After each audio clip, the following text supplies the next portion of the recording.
Welcome to Animal Encounters. Today we're looking at what happens when you tease a wild animal. From a 22-year-old photographer who left his group to capture a jaguar from dangerously close range, triggering repeated camera flashes just inches from the predator's face, to a man who threw a branch at a crocodile despite several warnings from his guide.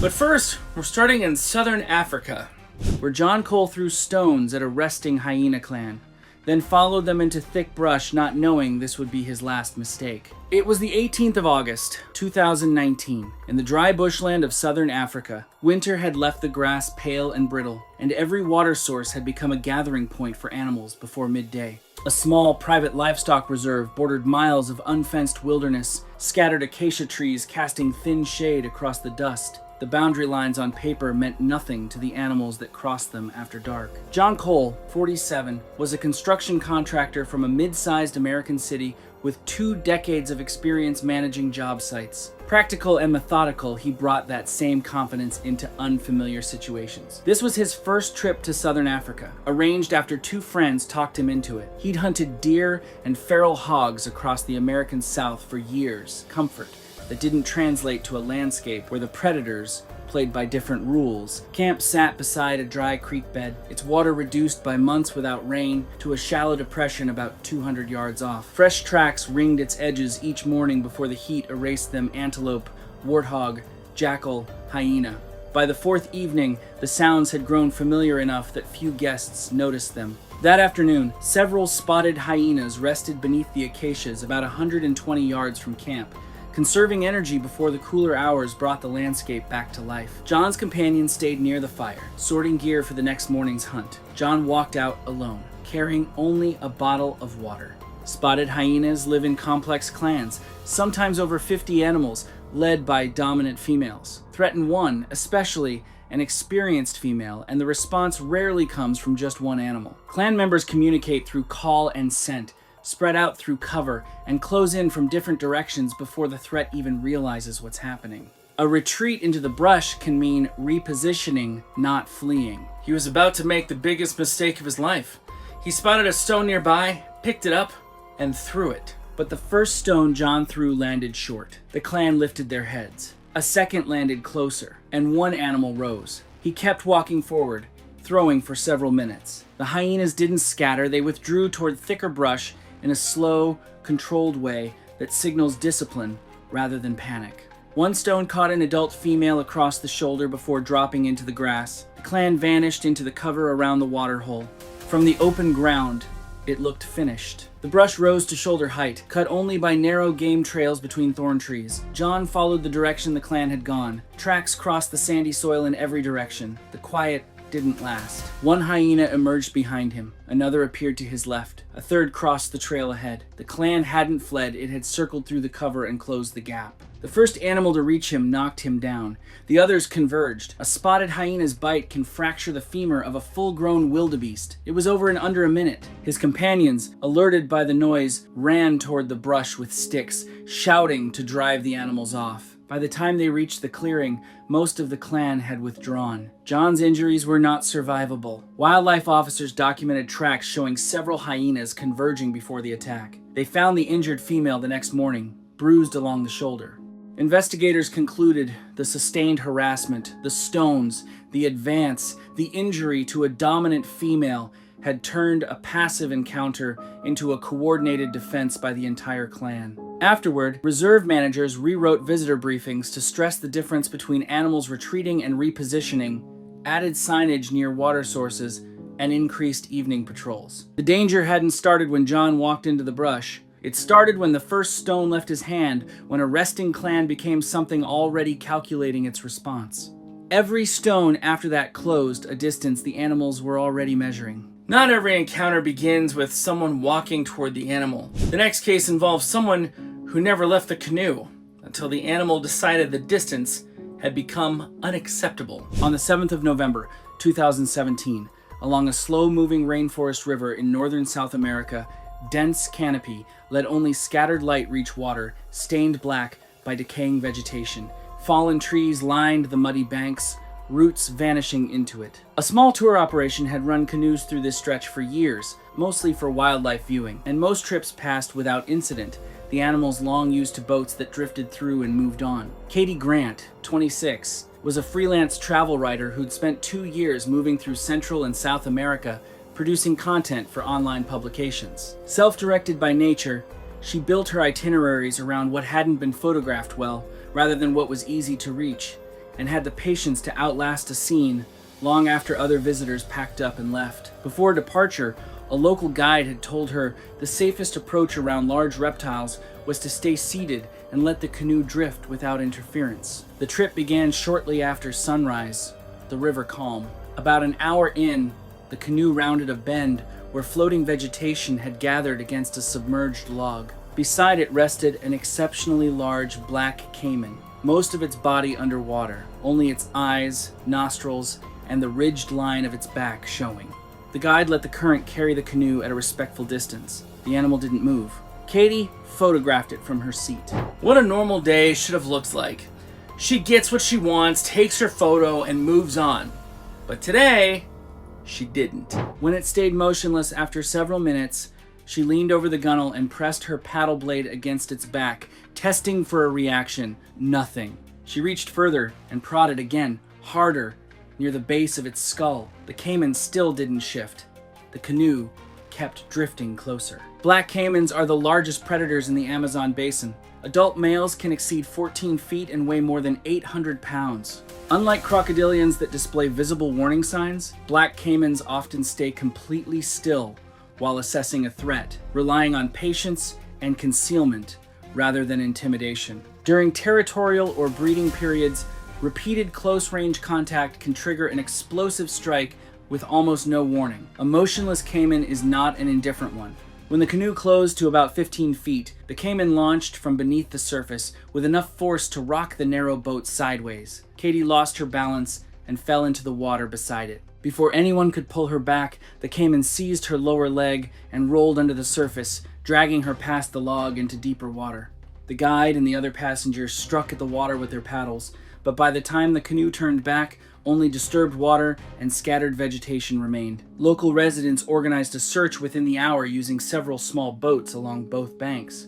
Wildlife officers arrived that afternoon and found the cayman less than half a mile downstream, concealed beneath overhanging trees. Investigators determined the animal had stayed still through the entire approach, and the repeated contact until the accumulated proximity triggered its response. The canoe showed only scrape marks from the moment of impact. The tour operator revised its procedures afterward, setting minimum viewing distances for large reptiles regardless of apparent behavior, and instructing guides to end any encounter immediately if a passenger tried to make contact with the animal. Briefings were expanded to address the risk of mistaking a motionless predator for a passive one. The bend that morning was quiet, the water flat, the cayman unmoving. Every visible sign suggested an encounter fully under control. The surface gave nothing away until it was already too late. The next case leaves the Amazon for a wide river in eastern Africa, where the danger didn't come from a root-tangled bank. It came from something far larger, something that vanished beneath the surface in one place and surfaced somewhere no one was watching. It was the 23rd of June, 2015, along a broad river in eastern Africa, where the dry season had shrunk the water for weeks, exposing a wide, muddy shoreline. Fishermen launched wooden boats before sunrise, and antelope gathered along the banks in the cooler hours. From a distance, the water looked calm, broken only by floating reeds and the occasional ripple from something submerged. Anthony Briggs was 34, a mechanic from a small Midwest city who'd worked in an independent shop for over a decade. He'd saved for the trip over 3 years, avoiding the crowded commercial routes he considered overpriced. He came with 3 friends, arranging river access through a local fisherman guiding small groups through quieter sections, and had a habit of lingering behind, waiting for a better shot. The morning had already delivered more than most trips see: crocodiles on distant sandbars, elephants crossing a shallow stretch upstream, birds working the reeds.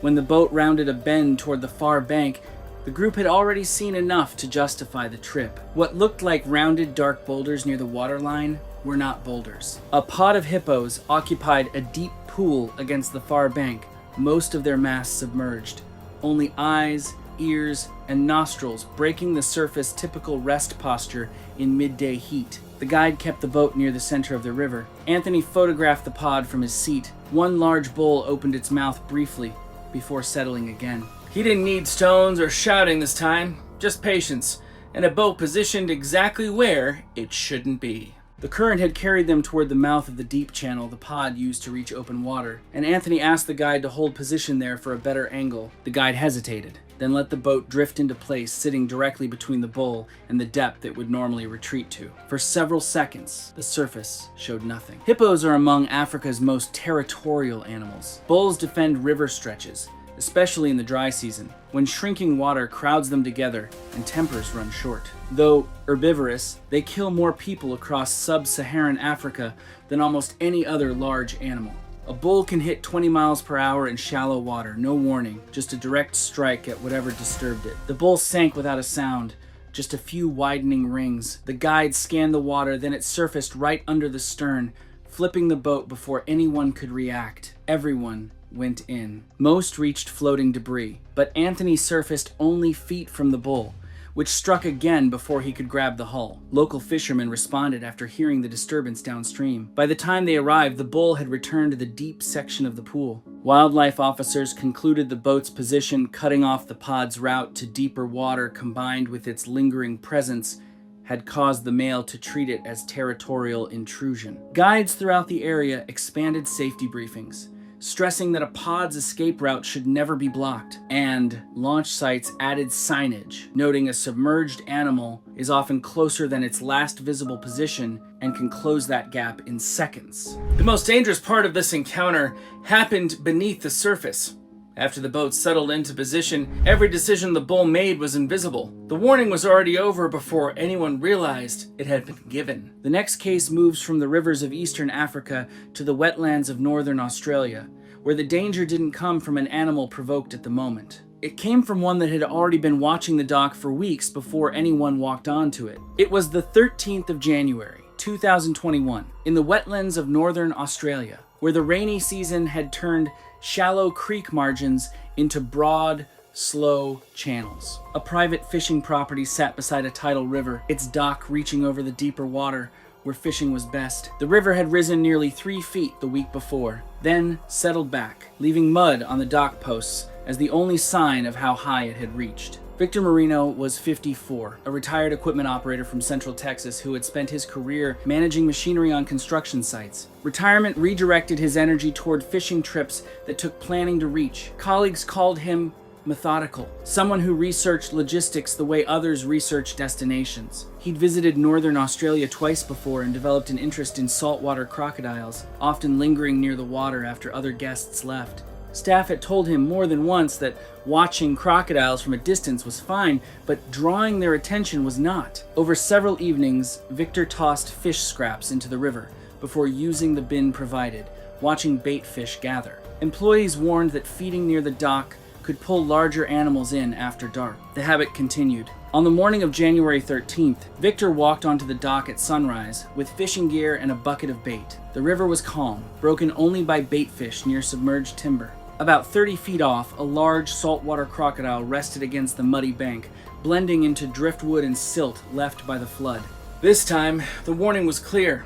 The guide had already told him not to tease the crocodile, but he ignored that. Yeah, sounds smart. Victor watched it, then tossed bait a few feet away. Nothing happened. A second piece landed closer, still no reaction. He broke a branch from a driftwood pile and threw it at the crocodile. It slid off its back into the water, barely registering. Victor stepped off the dock, onto the sloping bank, closing the distance to under 15 feet. Saltwater crocodiles are the largest living reptiles on Earth. Mature males often exceed 15 feet and weigh over 1,000 pounds. They're territorial along basking sites, and floods often push them to reinforce claims over shoreline. Unlike predators with visible warning behavior, they typically stay motionless while assessing a threat, and once distance closes within strike range, the response comes suddenly and without warning. Victor stepped toward the water again, The crocodile launched forward, driving its body across the bank, jaws closing around his leg before he could pull back. He went down, and the animal dragged him down the slope and into the river. Anglers nearby heard the disturbance and ran toward the shoreline, but by the time they arrived, the crocodile had gone under. Wildlife officers found deep drag marks running from the slope into the water. Search teams located the crocodile that afternoon, resting beneath mangroves less than half a mile downstream. Investigators determined the animal had used that bank as a regular basking site since the flood receded, and that Victor's repeated attempts to provoke it, followed by his descent onto the shoreline, had put him within its strike range. The property owner closed public access to that riverbank, installed viewing platforms farther inland, and revised orientation to address mistaking a stationary crocodile for an inactive one. Staff were given clearer authority to intervene when guests approached the water. The next case leaves the Australian wetlands for rainforests of Central America, where the predator had already made a kill and the person who found it had every chance to leave before things became something the jaguar couldn't ignore. It was the 9th of July, 2016, in the lowland rainforests of Central America, where thick vegetation pressed against narrow trails and afternoon humidity lingered beneath the canopy. Sightings of the forest's largest predator were rare enough that most visitors left without one. Independent guides led small groups through marked trails, explaining that jaguars avoided people by default and usually vanished before anyone realized they'd been close. Brandon Marsh was 22, a recent college graduate from the Pacific Northwest who'd spent the year after graduation backpacking through Central America with a camera and a tight budget. Restless by temperament, he built his itinerary around places other travelers skipped and had a reputation for approaching animals closer than local guides considered wise, often separating from groups when he thought a better shot was within reach. On the morning of July 9th, Brandon joined a guided walk through an area known for tapir and occasional jaguar activity. Overnight rain had softened the trail, making fresh tracks easy to spot. Less than 2 hours in, the guide noticed large feline prints crossing the path before vanishing into the brush.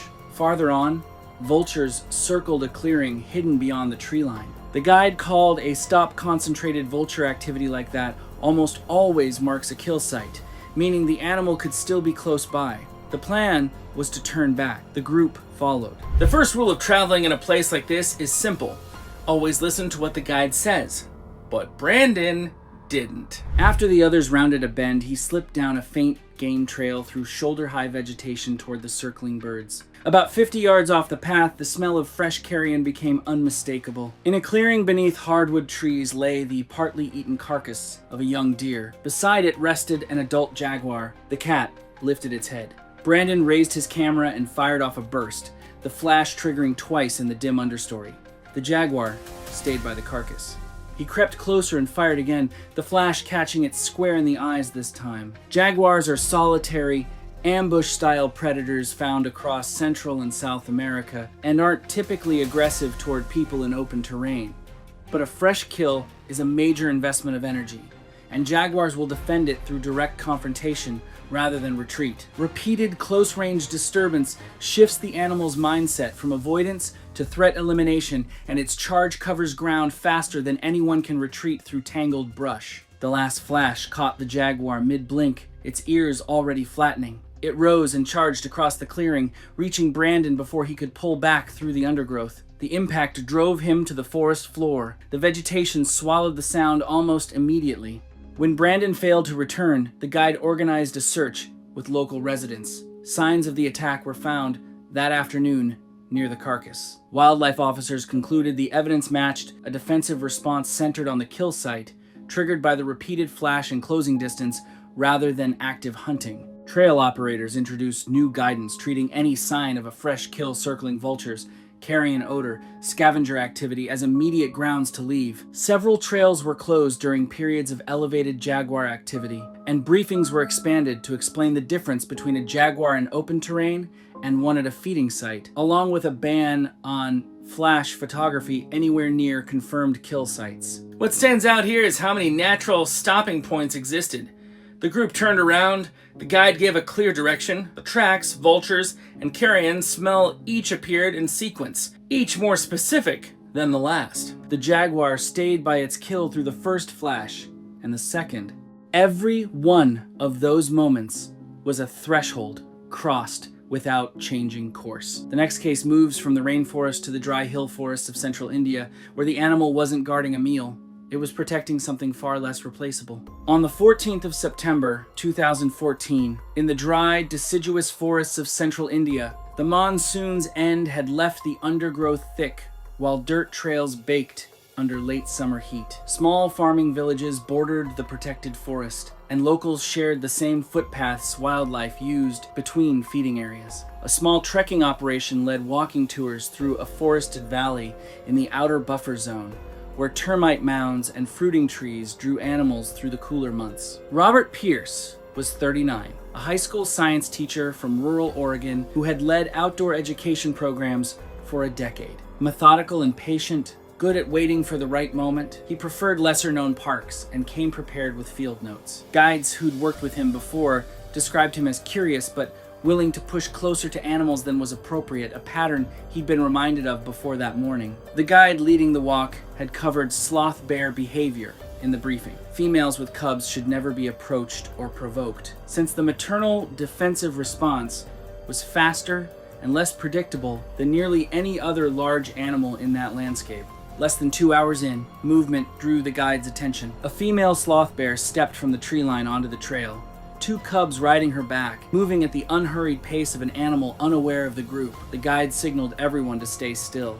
The bears kept moving away. Robert stepped off the trail for a clearer sightline. The bears were still retreating. He gave a sharp whistle, hoping to get the cubs to turn for a photo. The mother glanced back and kept moving. He whistled again, louder, then clapped and called out toward them. The cubs paused, one lifting its head toward the noise. One lesson he was about to learn today: never approach or provoke a wild animal. Sadly, it would be the last lesson he ever learned. Sloth bears are native to the Indian subcontinent and feed mainly on termites, ants, and fruit. They're among the most defensively aggressive bears in the region, not from predatory instinct, but a maternal response calibrated against tigers and leopards, which prey on young bears. A female who judges her cubs under threat charges immediately, relying on speed and clawed forelimbs. Sudden noise directed at cubs registers as an active threat, not curiosity, and the charge covers ground faster than most people can outrun. The mother spun toward the sound and closed the distance at a speed the ground made impossible to outrun. Robert turned back toward the trail, but the bear reached him first. She struck from behind, positioning herself between him and the cubs, while the guide and 2 assistants shouted and struck nearby trees with sticks. The noise eventually drew her attention, and she gathered the cubs and moved into the forest without pursuing further. Emergency responders reached the trail as quickly as the remote access allowed. Robert's injuries were not survivable. Wildlife officers documented that the bears had already been withdrawing before the whistling and shouting reversed the encounter. Investigators concluded the attack matched defensive behavior documented throughout the species' range when cubs are perceived under threat. Trekking operator revised its briefings, added materials showing how easily cubs are overlooked on a mother's back, increased viewing distances for family groups, and gave guides authority to end a hike immediately if a guest tried to call out to or provoke an animal. There is one case remaining in this episode. It moves to another stretch of the same country where a far larger and faster predator had already chosen to stay where it was, until someone decided that choice was worth testing. On the 2nd of February, 2018, in the Sal forests of central India, the cool season brought clear skies and dry trails through miles of woodland. A small safari operation ran open-top vehicles along the outer buffer zone during morning and afternoon hours, when animals were most active. The area held deer, boar, leopards, and Bengal tigers, though tiger sightings were rare, and when they happened, they were brief, just a few seconds before the animal vanished into cover. Andre Lawson was 56, a retired real estate broker from Colorado who'd built a second focus around wildlife photography after leaving full-time work. Methodical and well-equipped, he arrived knowing the animals he intended to photograph and carrying the right lenses for each. In guided settings, he was cooperative and produced accomplished images, but had a pattern, noted by guides before, of pushing limits for a more dramatic shot. That pattern hadn't caused a serious incident before that afternoon. 4 passengers and a guide traveled a narrow track near a seasonal stream when the guide stopped and pointed toward bamboo about 70 yards off the road. An adult Bengal tiger rested in the shade beneath it, in the relaxed posture of an animal that had likely fed that morning head low, occasionally lifting before settling again. The guide shut off the engine. Andre photographed the tiger through a telephoto lens. The cat stayed still. He asked the guide to edge the vehicle forward for a tighter frame. The guide hesitated, then inched closer. The tiger glanced over before lowering its head again. Andre asked for another few feet, and the guide, reluctant, complied again. I don't understand why these silly people want to tease an animal for their personal gain. The guide announced the excursion was ending and shifted into reverse. Before he engaged it, Andre asked for one last push forward. The guide, against his own judgment, eased the vehicle in another several feet, close enough now that the tiger's ears flattened. Bengal tigers are the largest cat species on the Asian subcontinent. Adult males often exceeding 500 pounds and 9 feet nose to tail. Solitary, mostly nocturnal, they typically rest in cover during daylight without engaging people or vehicles that keep a respectful distance. A resting tiger repeatedly crowded at close range doesn't assess the situation the same way once the encroachment registers as a direct threat. The response is not withdrawal.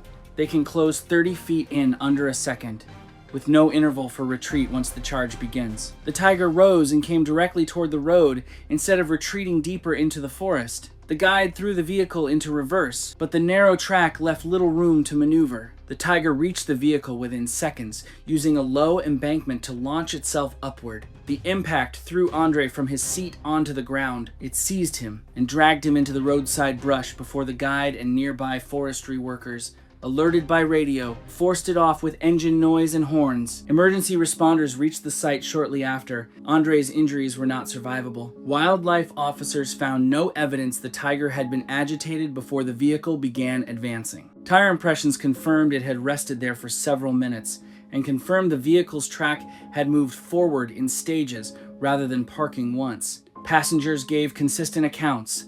The tiger ignored the group until the vehicle closed inside a distance it treated as its own. Operators throughout the region responded by setting fixed minimum viewing distances enforced by GPS-marked stopping points, banning any request from passengers to advance closer once a vehicle had stopped, giving guides authority to end a tour immediately if a guest pushed back on that rule, and revising briefings on mistaking a predator's stillness for an invitation to close the gap. The tiger never moved until the vehicle did. Every just a few more feet felt like a harmless request, small enough to justify, easy enough to accept. But with each reluctant move forward, the gap between patience and provocation quietly disappeared.